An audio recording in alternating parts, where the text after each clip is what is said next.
Kia ora and welcome to another Physiotherapy Board Te Poari Tiaki Tinana podcast. This episode is one of a series of short podcasts from a recent conversation between Board Te Poari professional advisor Damon Newrick and Jessie Snowdon. Jessie is a physiotherapist and the founder and director of On the Go Physio. She graduated from Otago University in 1998 and has worked in Christchurch, Edinburgh and London in a variety of roles. Jessie has experience working with people with a range of neurological, orthopaedic and age-related conditions and is passionate about improving patient and carers' safety through the delivery of effective moving and handling training and education.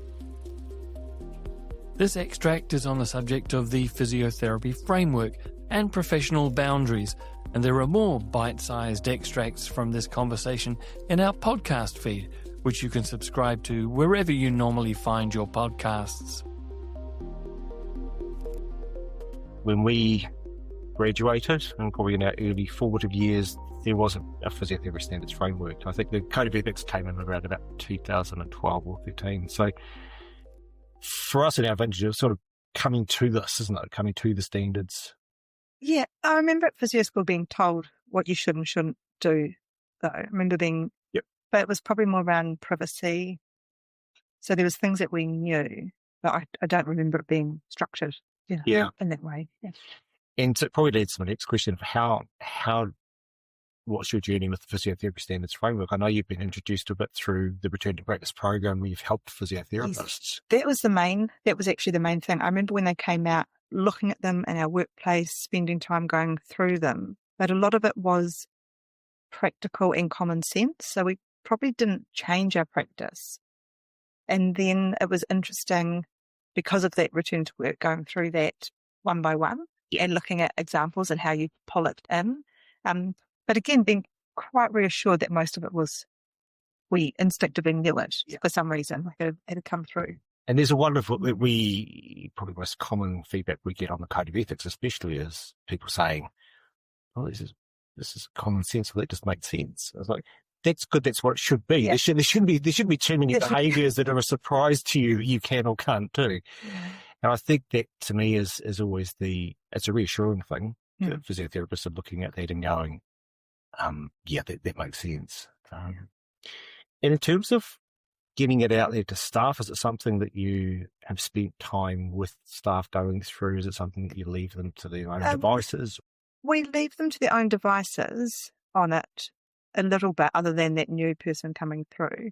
But it's something we're looking at, how we structure our in-services for this coming year. And it's something that's come up that would be quite a nice way of pulling some structure in. Of every sort of second or third in-service, we look at something.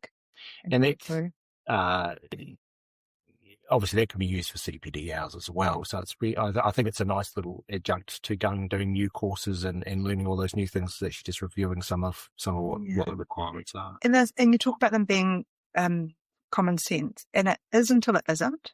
Yeah. And we've had the odd time where someone's the way that they've behaved is not what we've expected, and it's really interesting to see that they just didn't get it.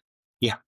So it is really nice to have something to refer back to. And that's what we see with, again, talking about this earlier, we see this with some of the notifications or complaints that come to the board. Sometimes people are surprised by a complaint or notification because they didn't see it coming, sometimes because they were sort of putting out a different message to what was being received on the other side. Yeah. And that's, again, always a shock when a complaint or notification comes in. But I like the checking against them. What does it look like within our own practice? And actually, as we're talking about this, I'm thinking within our company, we get to know some of our private clients incredibly well. So we might be seeing them, week in, week out for years. And sometimes I think that it's not the stuff that seems obvious to us that, you'd never do. But then when someone becomes so familiar to you, it's actually really, and you're getting a Christmas gift from them, we're giving them cards for their birthdays. That's probably something where we would be more at risk. Yeah, it actually makes me think now. That's quite a good something to reflect on there when you've got those long-term relationships and that difference between a therapeutic relationship. And what does the kiritaka, the patient, think that relationship as opposed to what you think it is. And that professional boundary standard is always a really interesting one to go in depth into for that reason. Because we talk about therapeutic relationship, but actually from a lot of us in our careers, we've got people who we see for long periods of time, and that relationship does naturally change, and it's a hard one.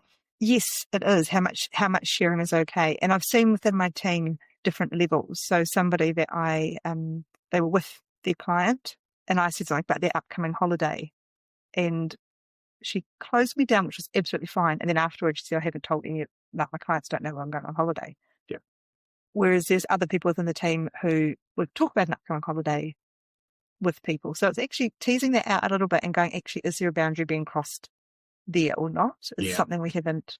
The one I love too is the, which you discussed, was the Christmas presents or bringing in gifts, which is perfectly, a really normal thing. It can be, within culture, within, just within different groups, and even just, hey, listen, you've really helped me. But I remember years ago being given, you get offered tickets to things. Oh, I've got a couple of free tickets if you want them. And that person rings up the next week and then goes, oh, can you squeeze me in? And all of a sudden, you've created a pressure that wasn't there beforehand. But, oh, man, they gave me the tickets. Yeah. So, but those gifts are a normal part of life. Yeah, and we were talking about culture before, and they are a part of a culture. At Christmas, a bottle of wine for the physio that you've seen every week is, in my mind, really normal and acceptable. Yeah. And part of that, safe. The dozen beer that Dad used to leave out for the bin collection team. Yeah. I don't know about the ethical boundaries, but I think it's probably not so much crazy and drunk, but certainly it was just something that it was what people did. Yes. It was just the way that things were done. So I think boundaries are a really interesting one to reflect on. And Marama and I have said for a number of years and talked about a number of times that it very rarely is a change over a day. Yes. We call it the slippery slope. It's often a real slow burner, and and over time. There was something, and I can't remember where I heard it, and it might have even been on one of your webinars or at one point, and it was a really nice litmus test for yourself. If you think what you're doing is okay, would you be happy for everyone in your team to know that you'd said that or that you'd done that? Yeah. Or does it feel something that you've got this slight feeling that it wasn't quite the right thing to do? And I think that's. I won't take any credit if it wasn't, but I think it's a really good way of looking at it. Because you can start justifying things to yourself that have changed over time because you've been there for the whole of that time, and you can justify it. But actually, can you? If someone was coming in completely fresh, can you justify it to them comfortably? So that's quite a good. It's just stuck with me as being a good little. I do like it. Yeah. This has been a Physiotherapy Board Te Poari Tiaki Tinana podcast. It was recorded on Wednesday the 11th of February 2026 and featured Board Professional Advisor Damon Newrick in conversation with founder and director of On the Go Physio Jessie Snowdon. There are more bite-sized extracts from that conversation in our podcast feed. To receive these episodes automatically, you can subscribe to us wherever you normally find your podcasts. As always, if you want to share your thoughts about it with us, you can email us at physio@physioboard.org.nz. Kia ora.